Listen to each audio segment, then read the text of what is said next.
옆 사람과 인사 좀 나누시기 바랍니다. 보좌의 능력을 또 찾아 누립시다. 하나님이 하늘 보좌에서 이 땅에 오셨습니다. 그게 성육신, 육신이 입고 이 땅에 오신 예수님, 그게 성탄절 가장 처음 기쁜 소식을 천사를 통해서 말씀하죠. 지금부터 우리가 이제 세 가지 기도가 시작되어야 됩니다. 아주 중요한 기도입니다. 내가 얼마만큼 하나님 앞에 바른 기도가 되느냐에 따라서 응답도 바르게 받게 됩니다. 그래서 여러분 꼭 지금 세 가지를 해야 됩니다. 특히 우리 렘넌트들, 여러분이 눈을 떠서 아침에 일어난다, 호둥지둥 바쁘다면 그게 여러분의 인생이 될 겁니다. 여러분이 어떤 방식으로 일어나든지 눈을 떴는데 너무 복잡하고 고민이 많다, 또 눈을 떴는데 너무 힘들다, 일하는 게 힘들다, 공부하는 게 힘들다, 이렇다면 어떻게 되겠어요? 눈을 떴는데 고민이 앞선다, 뭐가 뭔지 모르겠다, 가긴 가야 되는데 학교도 가야 되고 나가야 되는데 정신이 없다, 좀 바쁘네, 그런 사람은 렘넌트는 조금 마음에 여유 있게 일어나셔야 됩니다. 그래서 이 깊은 기도 뭡니까? 하늘 보좌의 능력을 누리는 깊은 기도 시작해야 됩니다.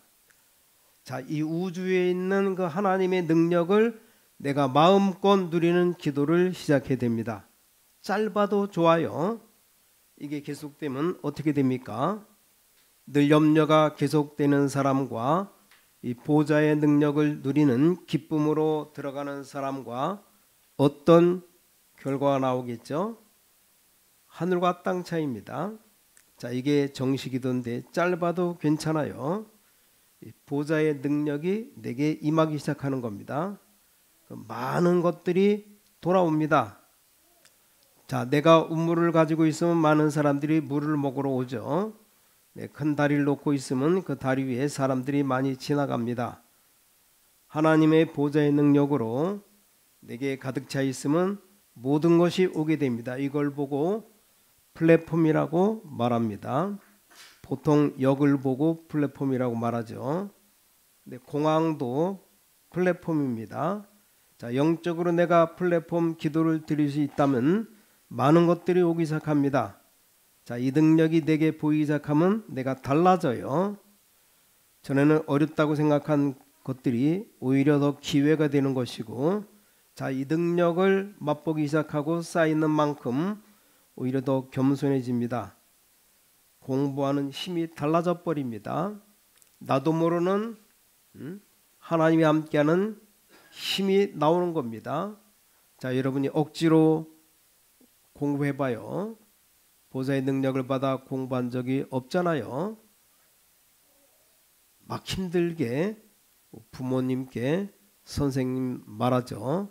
힘들게 공부했지 내가 정말 진짜 보좌의 능력을 누리면서 공부한 적이 없다, 이 말입니다. 미래 플랫폼 만드는 기도를 해야 됩니다. 간단합니다. 그냥 눈 뜨면 하면 돼요. 조금 여유 있게 일어나면 더 좋습니다. 좀 일찍 일어나면 더 좋아요. 저는 이렇게 보통 지각을 너무 잘하는 사람 별로 이해가 잘 안 됩니다. 아침에 한 2시간 정도 다 준비해 놓고 다 완성해 놓고 그리고 기도하는 겁니다. 이 기도를 알면 너무 좋습니다. 외국 가서 물건 두고 왔다, 그런 건 절대 없습니다. 심지어는 외국에 호텔에 수공까지 다 정해 놓고 나와요. 왜냐? 한국 사람이기 때문에. 왜 이 말 하느냐? 이 플랫폼, 이 기도의 여유를 좀 가져라. 파수꾼의 기도는 모든 것에 의미를 두는 겁니다. 그럼 그 다음부터는 이제 바빠집니다. 이러면 또 잊어먹죠? 아닙니다.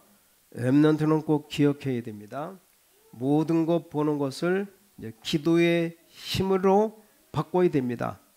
공부라든가 기도의 힘으로 바꿔야 돼요. 어려운 만남이 있다. 기도의 힘으로 바꿔요. 너무 답답한 일이 있다. 기도의 힘으로 바꿔라.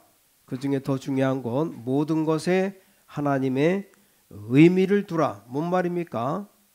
오늘 주일날 왜 여기에 앉아 있는가? 이게 기도 중에 기도입니다. 자, 오늘 하나님께서 세계복음화 꼭 해야 될 교회가 있다면 어떤 응답을 하시겠는가? 정말 237 치유 서밋 꼭 해야 될 사람들이 모여서 지금 예배하고 있는 중입니다. 그래서 의미를 찾고 정말로 전율이 느낄 정도까지 돼야 됩니다. 하나님의 심부름하고 전 세계 살려야 되는 교회라면 예배가 얼마나 중요합니까? 여기가 마가다락방 현장 아니냐? 여기가 안디옥 현장이 아니냐? 거슬러 올라가면 완전히 도단성 운동이 아니냐? 어려운 광야에서 미스바 운동, 완전 광야 운동 아닙니까? 이걸 보고 파수꾼의 기도라고 말합니다. 파수꾼은 모든 데 의미를 둡니다. 자, 찬양할 때도 특별히 하나님께서 오늘 이 시간 우리가 찬양하고 또 하나님께 예배드리는데 어떤 찬양입니까? 하나님이 보실 때 어떻습니까? 그러면서 이 찬양을 기도하면서 들으니까 여러분의 얼굴이 오늘 싹 다 천사 같아요. 천사. 저는 별로 못생겼다 생각한 적은 없었는데 오늘 특별히 보니까 전부 다 천사 같아요. 이게 파수꾼의 파수망대 기도입니다. 자, 렘넌트는 놓지 마세요. 여러분 놓치면 안 됩니다. 현장 가면 낙심하고 또 현장 가면 싸우고 현장 가면 넘어지는 사람하고 현장에서 하나님의 놀라운 비밀 찾는 사람하고 천지 차이가 된다는 걸 알아야 됩니다. 많은 고리 같은 것 많이 있거든요. 기도하는 중에 현장에서 만나면 꼭 그렇게 얘기합니다. 많은 사람들이 이거 지금 사기라고 해요. 사기친다고. 당신 나에게 지금 사기치지 말라. 내가 도와줄게. 하나님의 중요한 계획을 이루자. 대부분 알아듣고 포기하고 갑니다. 우린 그런 짓을 얼마나 많습니까? 렘넌트들 밖에 나가봐요. 얼마나 많은 일을 당할 것인데요. 파수망이란 말은 파수란 말은 지켜보고 있다는 걸 말합니다. 자, 렘넌트들은 낙심할 시간이나 교만할 시간이 없어요. 여러분 파수꾼의 기도를 지금부터 시작해야 됩니다. 집중 기도, 기도의 안테나를 세우고 절대 응답이 발견될 경우 올 겁니다. 나에게 도대체 이게 왜 이렇습니까? 뭐 이런 문제도 올 때도 있을 겁니다. 도대체 일이 어떻게 돼야 됩니까? 있을 겁니다. 아니면 살아가다가 뭐 병이 들 때도 있을 겁니다. 지난 한 주간도 완전 죽다 살아났어요.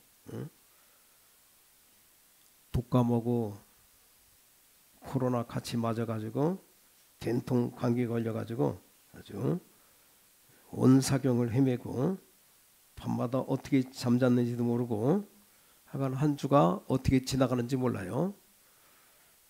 그러니까 보좌의 능력과 그리스도 이름으로 집중 기도해봐요. 예를 들어 보겠습니다.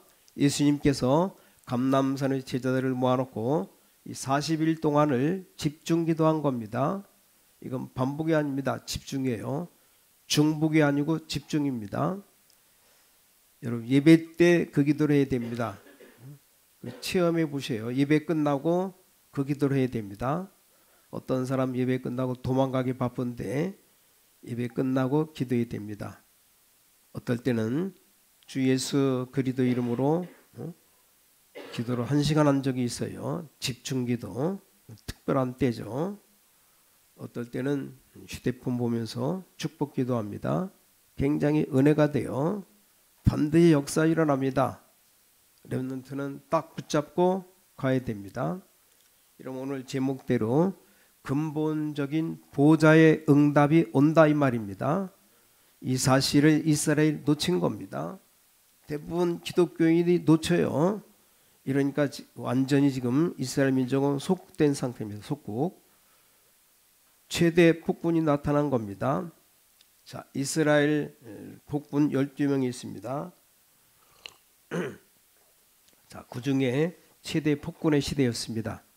모든 지방에 있는 민족들은 호적하라 명령 내린 겁니다.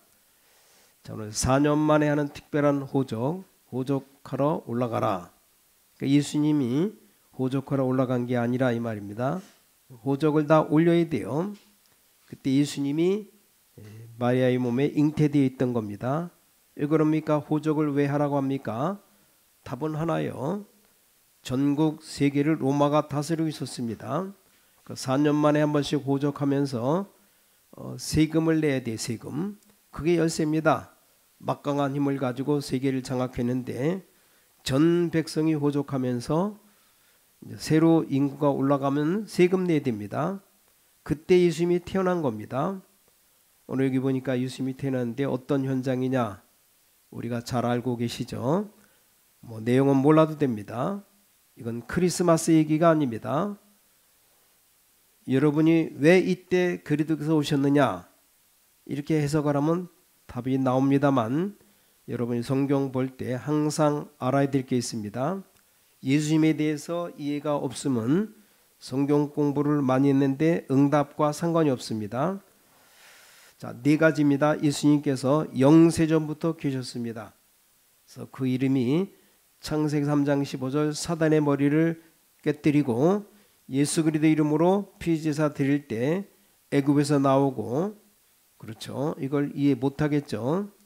이해 못하는 사람은 영적 문제 해결 못하는 겁니다. 왜 우리 집안에 정신병자가 3명이나 있고 우리 집은 왜 이렇게 저주를 내립니까? 저주가 아닙니다. 왜 그렇게 되었는지를 몰라요. 영적인 것을 전혀 모르니까요. 꼭 기억해야 됩니다. 그러니까 유대인이 예수님이 그렇게 말씀하셨잖아요. 아브라함이 날 믿고 구원 받았느니라. 이해됩니까? 그럼 네가 화를 내면서 네가 몇 살이냐? 영세전부터 계시던 그리스도란 말을 모르는데 어떻게 과거 문제 해결할 수 있겠습니까? 자, 그리스도께서 사람의 몸을 입고 성육신하여 오셨다 이 말입니다. 지금 우리는 무엇을 기도합니까? 자, 부활하신 그리스도 이름으로 기도합니다. 그렇죠? 우리는 어떤 배경을 가지고 있습니까? 재림주로 사실 그리스도 이름으로 기도하는 겁니다. 이게 굉장히 중요한 거예요. 예수님이 언제 태어나느냐, 날짜 갖고 싸움 많이 하는데 중요하지 않습니다. 안 중요해요. 12월 25일이 예수님의 생일이 맞느냐 안 맞느냐 중요한데 하나도 안 중요합니다. 예수님이 오늘 광명으로 빛을 비추셨다고 되어 있어요. 예수님 이제 태어나니까 급하니까 호적하러 왔지. 그래서 말구유로 간 겁니다. 쉽게 말하면 아기를 낳아야 되는데 마구간으로 들어간 거죠. 급하니까. 아기를 낳는데 강보에 쌓여 누일 데가 없으니까 말이 먹는 음식 말구유에 눕혔다 이 말입니다. 그날 밤에 강한 빛이 비친 겁니다. 주의 천사들이 나타나서 목자들에게 얘기한 겁니다. 목자들이 벌벌 떨었습니다. 너무 떠니까 두려워 말라. 온 천하에 기쁜 소식을 전할 구주가 오셨느니라. 오늘 여러분이 우리 렘넌트들에게 꼭 가르쳐야 되고 여러분들이 할 기도가 오늘 본문에 나와 있습니다. 첫 번째입니다. 온 백성에게 전할 기쁨, 빛으로 오신 그리스도입니다. 자, 그리스도가 오셨을 때 어떤 일이 벌어졌는가 하니까 9절에 보니까 주의 사자가 곁에 서고 주의 영광이 두루 비쳤다고 되어 있습니다. 이 빛을 아십니까? 여러분, 빛은 비추지 아니하면 우리는 모든 흑암 속에서 재앙 속에서 죽을 수밖에 없어요. 근데 이게 빛을 비추셨다고 되어 있습니다. 우리 렘넌트는 이걸 가지고 가야 됩니다. 모든 성도들은 이 축복을 가지고 있어야 됩니다. 자, 어둠의 병에 걸린 사람이 이 땅에 자꾸 들어갈 겁니다. 자, 이 빛을 비추는 놀라운 일이 벌어져야만 역사가 일어납니다. 오늘 여기 베들레헴 그랬습니다. 미가서 5장 2절에 베들레헴에 태어날 것이다 예언되어 있어요. 그때 주의 천사들과 함께 이렇게 13절에 기록되어 있습니다. 말구유에 누웠다고 되어 있어요. 이사야 49장 7절에 이미 예언된 겁니다.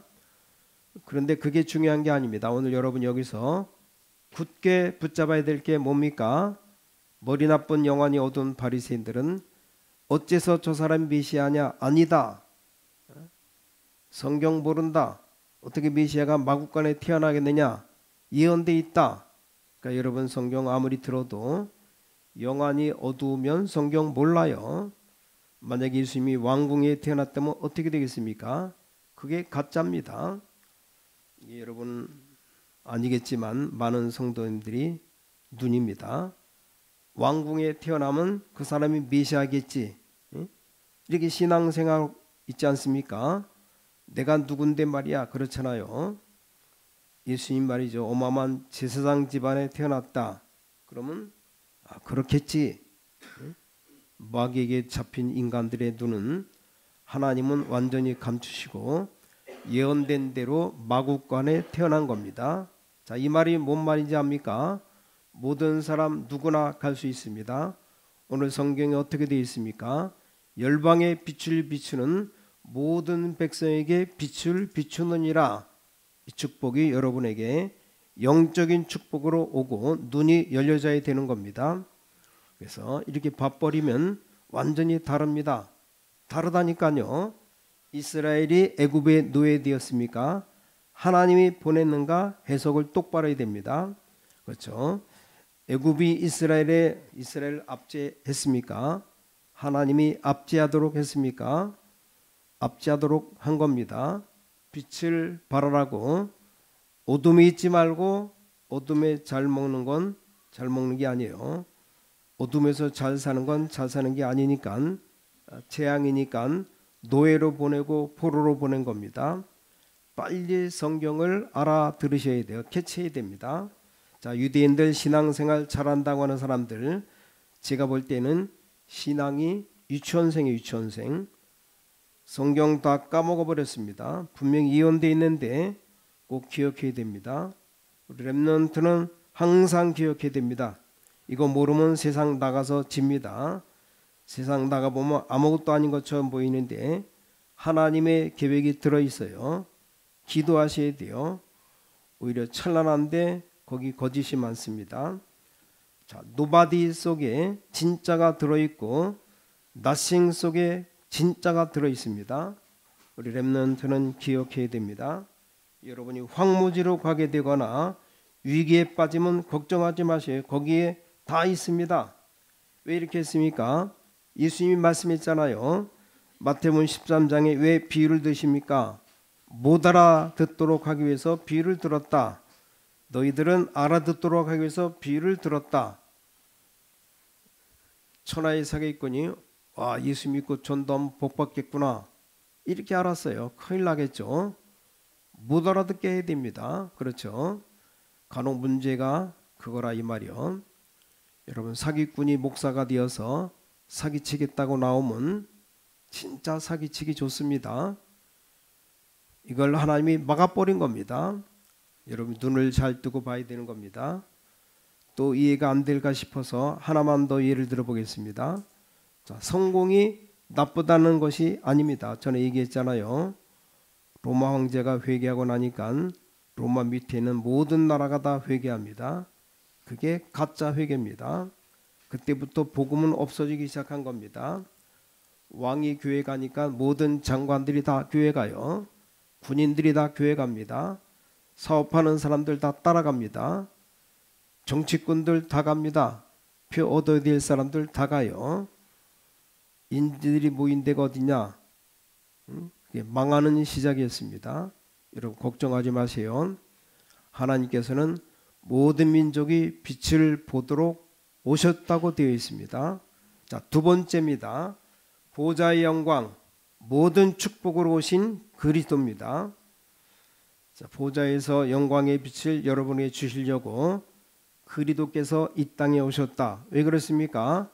여기 지극히 높은 곳에서는 하나님께 영광이요 이랬습니다.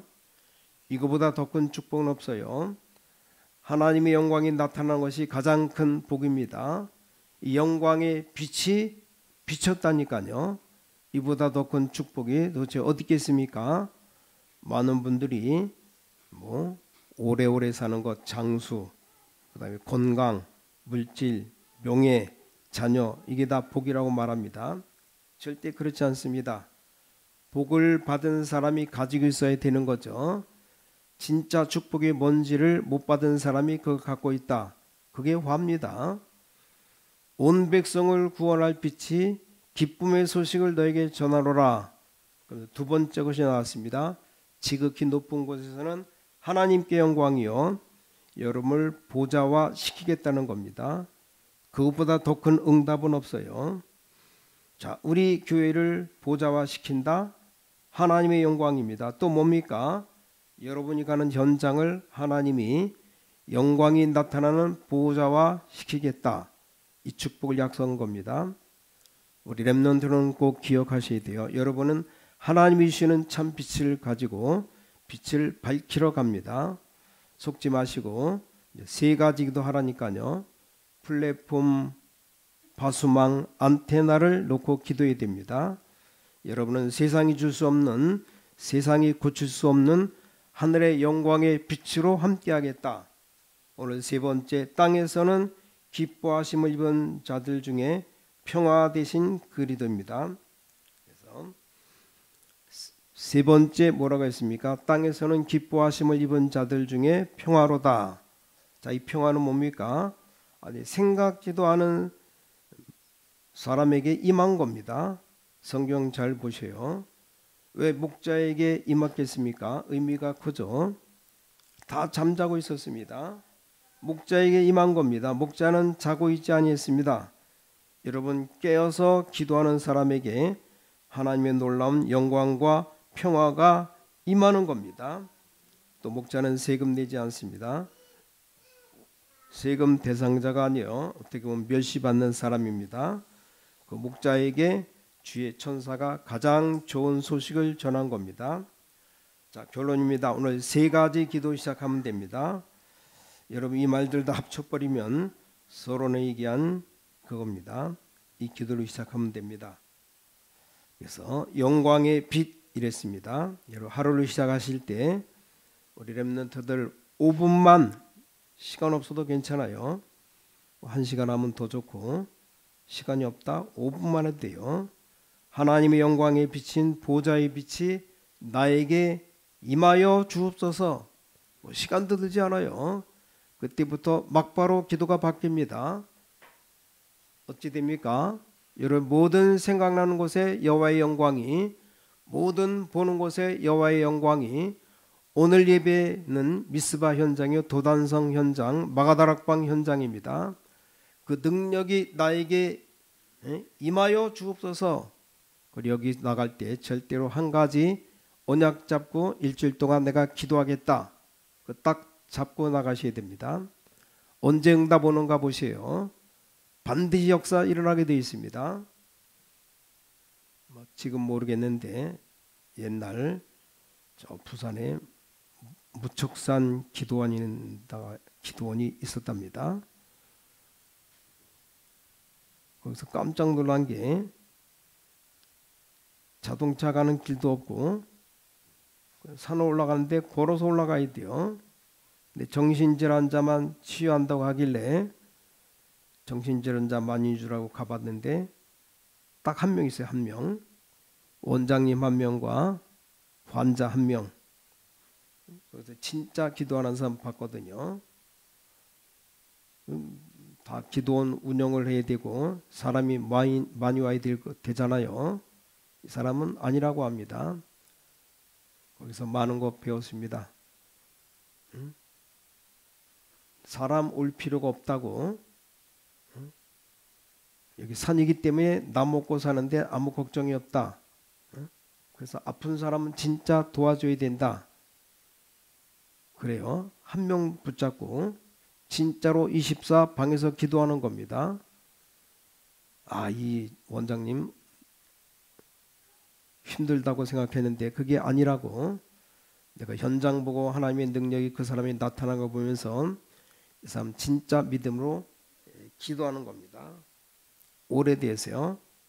아마 돌아가셨을 겁니다. 지금은 여러분이 안테나 비밀 누리는 집중기도 회복하세요. 이걸 우리 렘넌트들에게 가르쳐야 됩니다. 붙잡아 봐요. 여러분 생에 아무도 이해 못하는 응답이 올 겁니다. 그래서 이번 주간 모든 렘넌트들, 모든 성도님들이 이 능력 체험하는 시작되시기를 주 예수 그리스도 이름으로 간절히 축복합니다. 하나님께 감사드립니다. 우리에게 참 평화가 시작되게 하여 주셔서 참된 영광의 빛이 임하게 하여 주셔서 참된 그리스도의 만남이 일어나게 하여 주셔서 주 예수 그리스도 이름으로 간절히 기도를 쌓옵나이다. 아멘.